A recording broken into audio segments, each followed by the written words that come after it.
Halo pendengar senior sehari-hari sekalian yang tetap setia hadir di audio video senior sehari-hari. Versi Spotify-nya ada di Spotify dan kalau kalian tertarik ke sana, silahkan ke sana. Tapi di sini ada versi audio video dan selamat datang di episode terbaru. Masih kembali bersama saya Tias Firmantio dan kali ini episode terbaru kita akan ngebahas sesuatu yang sebenarnya agak kocak gitu ya, agak kocak dan lucu terkait dengan kasus hukum yang menjerat Dea OnlyFans dan juga Marcel Widianto selaku komedian di Indonesia yang kemarin cukup ramai namanya. Nah, di sini yang akan kita angkat adalah soal berkaitan dengan berbagai macam hal tentang isu-isu pornografi, undang-undang yang berkaitan dengan pornografi dan bagaimana implementasi hukum di Indonesia, terutama untuk hukum di kebijakan ini. Dan nanti di episode kali ini aku akan coba nge-share perspektifku dan juga nge-share pendapatku. Semoga nanti kalian juga punya perspektif dan juga pendapat untuk kita saling tuker-tukeran gitu di kolom komentar, mungkin bisa di drop di situ terkait gimana kita harus menanggapi dan juga berperan aktif dalam implementasi hukum di Indonesia. Mungkin itu aja pembukaan dariku saat ini dan selamat mendengarkan senior episode kali ini dan bye-bye.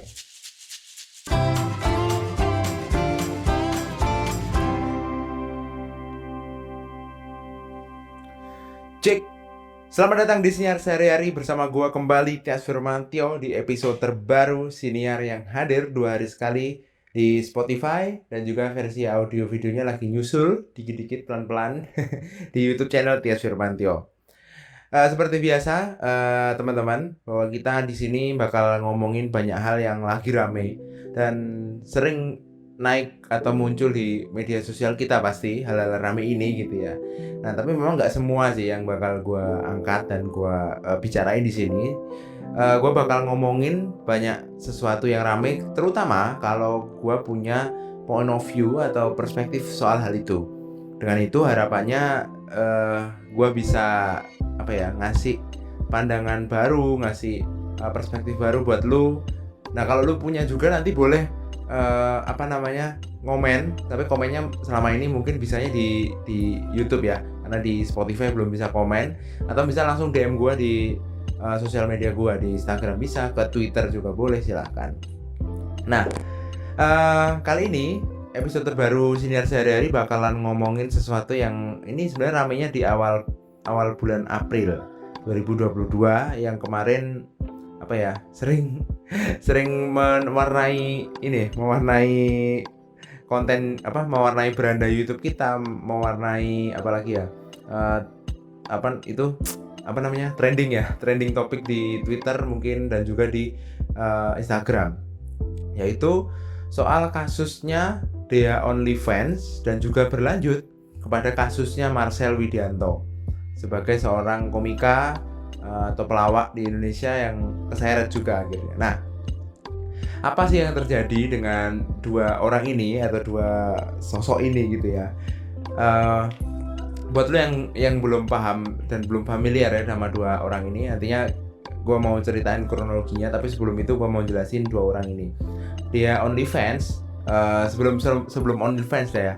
OnlyFans itu adalah sebuah aplikasi atau tempat sosial media di mana kreator bisa ngupload hasil karyanya, kontennya lah gitu. Dan kontennya macam-macam Pak sebenarnya, konten macam-macam. Dan yang membedakan OnlyFans dengan media sosial lain adalah dia bersifat subscription atau berlangganan. Nah, di sini yang membedakan antara misalnya OnlyFans sama YouTube sama Instagram. Kalau YouTube, Instagram, TikTok gitu kan kita free ya. Kita free sebagai user, sebagai penikmat untuk menikmati konten-konten ada di situ. Tapi OnlyFans itu ada subscription-nya dan juga kalau nggak salah dia masih terbatas di beberapa negara. Kenapa? Nah, ini yang unik. Kenapa dia terbatas? Karena konten-kontennya, klasifikasinya nggak tahu ya. Sebenarnya ini nggak tahu hanya di Indonesia atau di negara lain juga. Tapi kebanyakan yang di Indonesia itu yang muncul adalah konten-konten dalam tanda kutip begituan ya, konten-konten yang mengangkat aktivitas seksual gitu-gitu, yang banyak sekali mengangkat soal kegiatan-kegiatan intim dan lain-lain. Nah, itu banyak banget muncul di situ. Makanya mungkin itu dibatasin sama beberapa negara atau beberapa pemerintah. Nah, kebetulan ada satu konten kreator nih di OnlyFans yang asalnya dari Indonesia, asli Indonesia, yang namanya Dea. Nama aslinya siapa ya? Gua lupa nama aslinya. Ada tuh nama aslinya siapa gitu. Nah, namanya panggilannya nama populernya Dea. Nah, kebetulan karena dia ramenya di OnlyFans, maka dia dijuluki Dea OnlyFans gitu. Nah, sebenarnya gue juga baru tahu sih Dea ini dari Twitter. Baru tahu gue. Jadi, oh ternyata ada sih namanya Dea gitu ya. Dan dia muncul di Twitter. Waktu itu ya, trending di Twitter. Cukup rame tuh. Nah, kemudian rame lagi atau naik lagi ketika dia mulai dikenal warga atau dikenal masyarakat melalui podcast salah satu YouTuber ternama kita, Deddy Corbuzier. Jadi Om Deddy ngundang dia wawancara eksklusif gitu ya. Berapa lama ya? Ada kali 45 menit lebih gitu. Wawancara soal kontennya, soal macam-macam lah yang diwawancara di situ. Nah, kalau nggak salah juga dia juga naik ke TV gitu, naik ke TV dan kemudian mendatangi sejumlah interview lah gitu. Nah, kemudian akhirnya ke-blow up kan namanya. Oh, ternyata ada tuh namanya kreator OnlyFans Indonesia namanya Dea. Nah, kebetulan konten si Dea ini juga sama, kontennya yang begituan gitu ya, yang berkaitan dengan aktivitas seksual, hubungan intim dan lain-lain. Itu baik banget, bahkan sampai kalau nggak salah link-linknya itu kesebar di mana-mana. Di Twitter ada, di Instagram ada, di Telegram ada, macam-macam. Nah, itu yang bikin kondisi ini mulai rame. Nah, mulai ramenya juga atau naiknya lagi adalah ketika ternyata polisi ini Barreskrim mengendus keberadaan si Dea ini, mengendus, dan kemudian ada berita bahwa Dea ditangkap. Sebentar, tanggalnya Dea ditangkap, coba ditangkap. Nah, ini Dea ditangkap. Oke, kita cek ya. Jadi ada berita dari News Detik ya, detik.com bahwa 6 fakta Dea ditangkap polisi gara-gara jual foto porno dan juga video di platform OnlyFans. Nah, ketangkapnya tuh bentar, lagi loading. Kayaknya ketangkapnya kalau nggak salah di bulan-bulan akhir Maret ya kayaknya. Karena beritanya ini keangkatnya awal April soalnya. Itu asumsi gue ya, kalau nggak salah ya. Iya kayaknya. Nah, ketangkep gitu kan. Beritanya nyebar tuh kemana-mana. Ketangkep dan lain-lain, diproses lah secara hukum di di interview, kemudian ditanya-tanyain macam-macam, jadi dari saksi menjadi tersangka akhirnya, dan kayaknya dia terjerat oleh beberapa pasal sih memang, dan pasalnya cukup banyak ya. Ini udah rilis hari sementara itu. Dea telah ditetapkan sebagai tersangka dan dijerat pasal 27 ayat 1 junto pasal 45 ayat 1 Undang-Undang Nomor 19 tahun 2016 tentang ITE, dan atau pasal 4 ayat 1 junto pasal 29, dan atau pasal 4 ayat 2 junto pasal 30, dan pasal 8 junto pasal 34, dan panjang banget. Intinya bla bla bla bla, Undang-Undang Nomor 44 tahun 2008 tentang pornografi. Ada dua kemungkinan dia dijerat, antara ITE, Undang-Undang Nomor 19 2016, atau pornografi, Undang-Undang Nomor 44 tahun 2008. Nah, itu ketangkep dong gitu kan, jadi tersangka. Nah, salah satu momen yang kayaknya keangkat adalah ketika Dea ini menyebut salah satu nama pembeli. Dalam ini membeli secara langsung ya, bukan subscription di OnlyFans, membeli secara langsung Google Drive yang isinya seluruh konten dia gitu, entah foto entah video gitu. Dan namanya itu awalnya belum ke-blow up ke publik. Jadi gini doang kayaknya, komedian M menjadi pembeli Dea. Jadi komedian berinisial M gitu ya. Nah, publik rame dong, M itu siapa dan lain-lain. Akhirnya terungkaplah bahwa nama yang dimaksud adalah Marcel Widianto. Lo pasti tahu dong Marcel Widianto siapa gitu kan. Dia salah satu komika, pelawak ya, komedian yang namanya melejit dari awal dia masuk dunia stand up gitu ya. Terutama sejak Suca, kalau nggak salah, Suca, stand up komedi Akademia Indosiar, naik, kemudian udah dia punya banyak event, punya banyak konten, dia diajak ke beberapa acara TV, kemudian dia jadi kayak co-hostnya gitu, dan akhirnya namanya rame dong gitu, dan masanya naik banget gitu ya. Dan memang banyak orang sih kemarin kalau nggak salah ketangkepnya kesannya nggak menyangka gitu kok Marcel bisa melakukan hal tersebut gitu. Nah,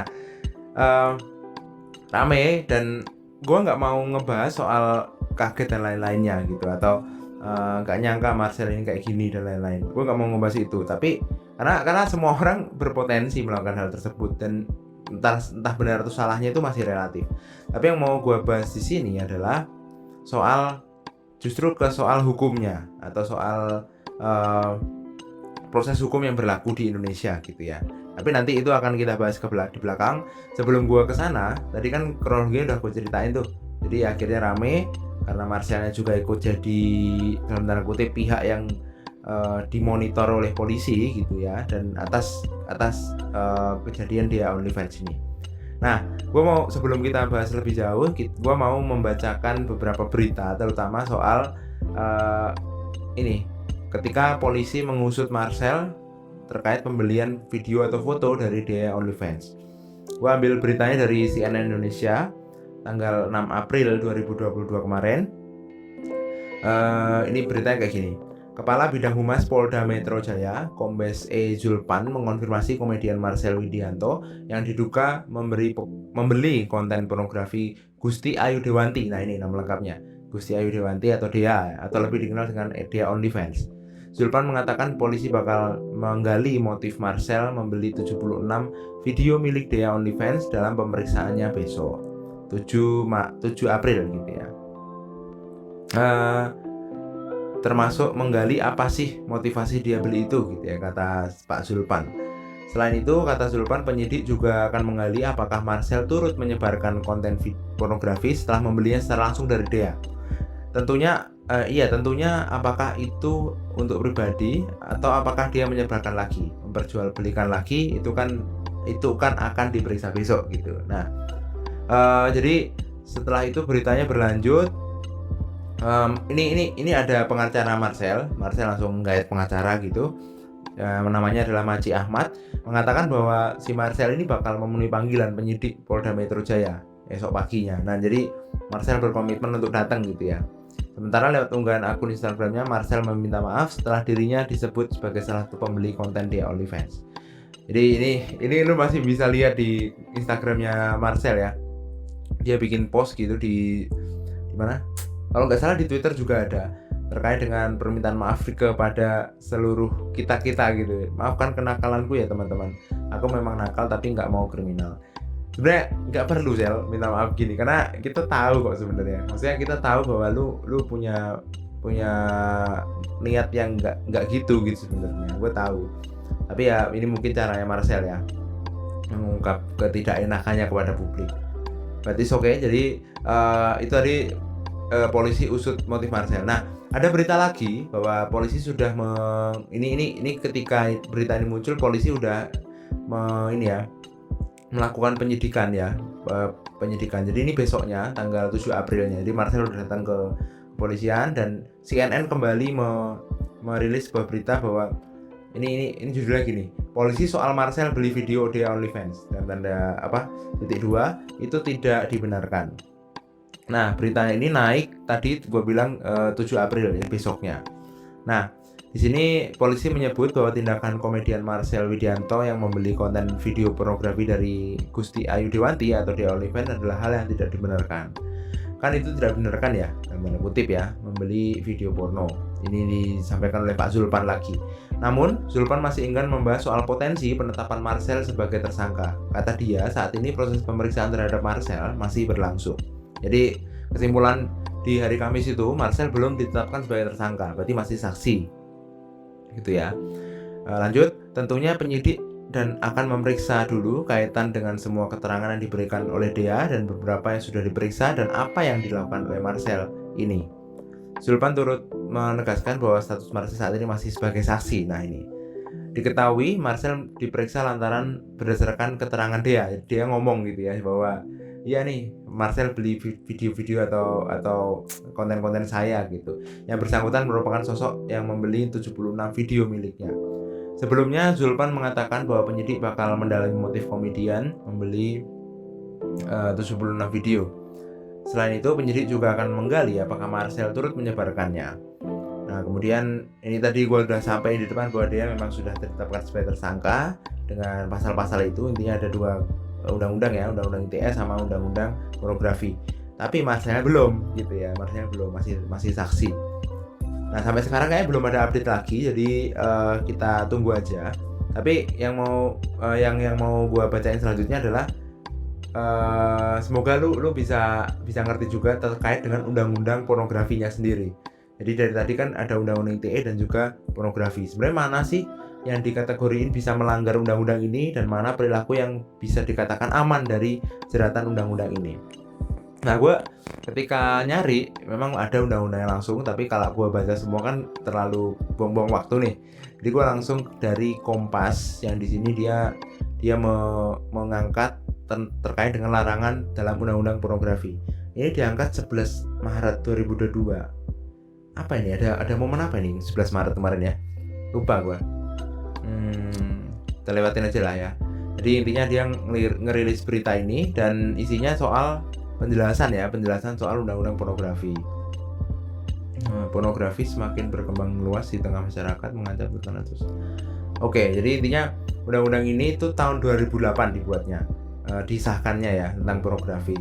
Jadi diciptakan untuk memberikan kepastian hukum dan perlindungan bagi warga negara dari pornografi, terutama bagi anak dan perempuan. Dalam undang-undang tersebut, pornografi adalah, nah ini, gambar, sketsa, ilustrasi, foto, tulisan, suara, bunyi, gambar bergerak, animasi, kartun, percakapan, gerak tubuh, atau bentuk pesan lainnya yang melalui berbagai bentuk media komunikasi dan atau pertunjukan di muka umum yang memuat kecabulan atau eksploitasi seksual yang melanggar norma kesusilaan dalam masyarakat. Nah, ini undang-undang ini mengatur tentang perbuatan yang dilarang terkait pornografi. Nah, ini larangannya nih. Ini lu perlu dengerin ya. Larangannya ini ada di bab 2 mulai dari pasal 4 sampai 14. Ulangin, larangannya ini mulai ada di bab 2 pasal 4 sampai 14. Jadi di pasal 4 sampai 14 itu ada larangan-larangan terkait dengan undang-undang pornografi atau kegiatan pornografi lah. Nah, di ayat 1-nya pasal 4 ya, itu terdapat larangan bagi setiap orang untuk memproduksi, membuat, memperbanyak, menggandakan, menyebarluaskan, menyiarkan, mengimpor, mengekspor, menawarkan, memperjualbelikan, menyewakan atau menyediakan pornografi yang secara eksplisit memuat. Nah, ini memuat apa aja? Pertama, persenggamaan yang termasuk persenggamaan yang menyimpang. Oke, persenggamaan yang menyimpang, kekerasan seksual, masturbasi atau onani, keterlanjangan atau tampilan yang mengesankan ketelanjangan, alat kelamin dan pornografi anak. Ini tadi apa aja tuh? Memproduksi, membuat, memperbanyak, menggandakan, menyebarluaskan, menyiarkan, mengimpor, mengekspor, menawarkan, menjualbelikan, menyewakan atau menyediakan pornografi secara eksplisit. Kayaknya nonton nggak ada bro. Nonton streaming itu nggak ada. Jadi kayaknya lu bisa nonton coy, nonton atau streaming aja guys gitu. Jadi setiap orang juga dilarang meminjamkan, mengunduh pornografi seperti yang disebut di ayat ini. Oke, kalau ngunduh nggak boleh, jangan download dulu gitu. Terdapat pula larangan untuk memperdagangkan, mempertontonkan, memanfaatkan, memiliki atau menyimpan produk pornografi seperti yang tersebut pasal 4. Oke, ini mempertontonkan, nonton nggak boleh kan? Mempertontonkan nggak boleh, tapi nonton nggak apa-apa kan? Mempertontonkan kan menunjukkan gitu kan. Oke, namun larangan ini tidak berlaku bagi pihak-pihak yang berkewenangan oleh peraturan perundang-undangan seperti lembaga sensor film, lembaga pengawas penyiaran atau lembaga pelayanan kesehatan dan pendidikan. Oke. Nah ini nanti di pasal 2 nya juga ada tuh. Pasal 4 ayat 2 nya. Dilarang menyediakan jasa pornografi, menyajikan secara eksplisit ketelanjangan atau tampilan yang mengesankan ketelanjangan, menyajikan secara eksplisit alat kelamin, mengeksploitasi dan memamerkan aktivitas seksual, menawarkan atau mengiklankan baik langsung maupun tidak langsung layanan seksual. Oke, kemudian apa lagi nih? Ada nggak sih membeli? Membeli ada nggak? Menyimpan sih adanya sih. Juga tidak berlaku bagi diri sendiri. Menyimpan nggak boleh. Menyimpan mana ya? Mana. Selain itu, setiap orang dilarang sengaja menjadikan orang sebagai objek atau model. Oke, larangan mempertontonkan. Mm, mm, mm, mm, mm, mm, mm, mm. Pembuatan, menyebarluasan. Oke. Nggak ada ya? Gue nggak nemu menyimpan. Sorry, gue nggak nemuin ini membeli gitu, nggak ada ya? Kayaknya nggak ada deh. Iya, kayaknya nggak ada deh. Ya mungkin nggak tahu nih. Aduh, jatuh HP gue, bro. Bentar. Oh my god.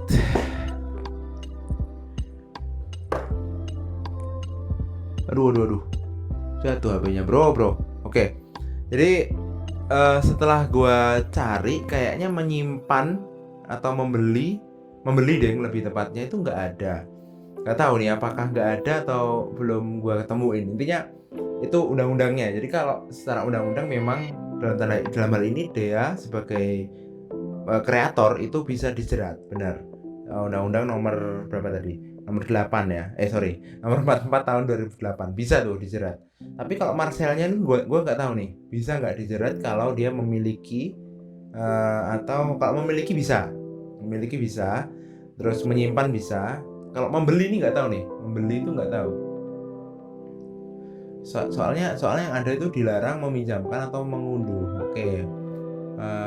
Ini yang bisa tuh ini. Terdapat pula larangan mempertontonkan, memanfaatkan, memiliki dan menyimpan. Nah, memiliki dan menyimpan bisa. Jadi Marcel kalau selama drive-nya nggak di-download aman dong sebenarnya. Tapi kalau di-download beda cerita. Oke. Nah, itu tadi prinsip dasarnya. Jadi ada 3 berita yang gue bacain. Yang pertama soal bagaimana Marcel dipanggil, kemudian pernyataan polisi setelah memanggil Marcel, dan ketiga adalah soal larangan terkait dengan undang-undang pornografi ini. Nah, netizen gimana nih pendapatnya soal isu ini? Pasti rame, jelasnya rame dan mengejutkan sekali. Banyak orang yang kaget sebenarnya, Pak, soal hal ini. Yang jadi kagetnya tuh pertama karena Marcelnya ketangkep gitu ya. Marcel kan punya masa yang gede tuh, cukup banyak tuh fansnya dia itu cukup banyak, jadi wajar mereka kaget. Tapi yang kedua adalah kaget karena yang diangkat polisi itu hal seperti ini gitu ya, yang dianggap tidak cukup penting gitu ya, tidak cukup penting dibandingkan dengan kasus-kasus yang lain yang harusnya diurusin, entah korupsi, entah kasus kriminalitas yang lagi gede-gedenya gitu kan. Nah, jadi justru ada anggapan bahwa ini merupakan upaya menutupi isu yang lebih penting gitu ya. Waktu ini muncul itu kayaknya yang lagi rame ya. Kayaknya ada sih yang lagi rame, tapi gue lupa. Cuma dianggap hal ini untuk menutupi isu-isu yang lebih penting harusnya gitu ya. Itu kata netizen nih. Nah, wajar mereka memikirkan seperti itu karena bisa jadi juga memang ada kemungkinannya. Tapi sebelum gua melemparkan opini, kita pasti tahu bahwa memang aturan tentang undang-undang pornografi itu ada, dan itu memang kita harus pahami gitu ya. Intinya gini, produk hukum yang ada di Indonesia itu merupakan produk-produk hasil kesepakatan moral masyarakat yang dianggap dan diharapkan bisa menjadi pedoman berperilaku, bersosial untuk mencapai tujuan baik sebanyak mungkin bagi sebuah kelompok gitu ya. Jadi undang-undang pornografi ini juga termasuk hasil produk hasil produk yang keluar dari kesepakatan kesepakatan moral di masyarakat kita. Nah, lu perlu tahu soal undang-undang ini gitu ya. Jadi lu perlu ngerti juga undang-undang pornografi itu ngatur apa, ngelarang apa gitu. Karena itu penting buat kita sebagai warga negara. Nah, memang karena kenapa gue bilang ini penting, karena selayaknya hukum, Pak. Hukum itu menindak siapa aja yang melanggar gitu, nggak memandang dia siapa, nggak memandang dia orang dari kalangan A, kalangan B, semua kalau ngelanggar ya, kalau ada buktinya dan juga relate sama ketentuannya, bisa jadi dihukum gitu. Itu kayak filosofi si Dewi Hukum itu loh, si Dewi Justisia ya, yang matanya ditutup terus kemudian bawa bawa timbangan sama sebilah pedang ya. Intinya hukum itu buta gitu, hukum itu buta. Yang diukur adalah berat dari si timbangan itu. Jadi kalau dia salah ya udah ditebas aja, udah ya dihukum gitu. Dan memang dia akan menghukum siapa aja yang melanggar tanpa memandang statusnya, tanpa memandang derajatnya dan lain-lain. Nah, itu sudah sesuai dengan ketetapan yang berlaku sebenarnya gitu. Nah, untuk kasus ini gua merasa kalau Marcel ini sebenarnya apes saja gitu. Dea pun kayaknya juga deh. Tapi masalahnya Dea itu juga ini sayang banget kena cepu gitu. Cepunya bukan dari orang lain kayaknya, tapi dengan dia keluar ke publik gitu ya, dia dalam tanda kutip kayak nyepuin diri sendiri gitu. Dia adalah orang yang ini, dan mungkin gue punya asumsi bahwa dia belum ngerti soal undang-undang pornografi yang ada, dan sayang sekali akhirnya dia harus berurusan dengan pihak kepolisian gitu. Nah, Marcel ini, kalau Marcel gua nganggep sih dia kena apes gitu, karena kita tahu beberapa hari setelah pemeriksaan dia sama kepolisian, ada juga yang ngomong bahwa dia itu sebenarnya beli itu karena kasihan sama dia. Dia pernah ada di posisi dia, dan dia membeli itu dalam rangka membantu gitu sebenarnya, untuk meringankan beban si dia ini, entah di beban ekonomi, entah beban apa gitu ya. Nah, tapi sayangnya memang ketahuannya karena dianya juga ketahuan. Nah,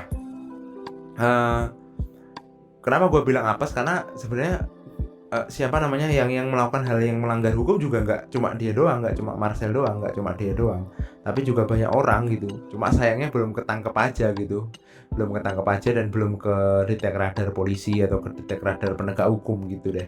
Jadi makanya gue awal di depan bilang bahwa kita perlu tahu nih undang-undang atau peraturan perundang-undangan gitu ya, supaya kita bisa memahami bagaimana produk hukum itu dijalankan di sekitar kita atau di masyarakat. Nah, itu berguna banget buat diri sendiri, Pak, buat kita gitu ya, buat kita ketika kita menghadapi ancaman hukum atau jeratan hukum.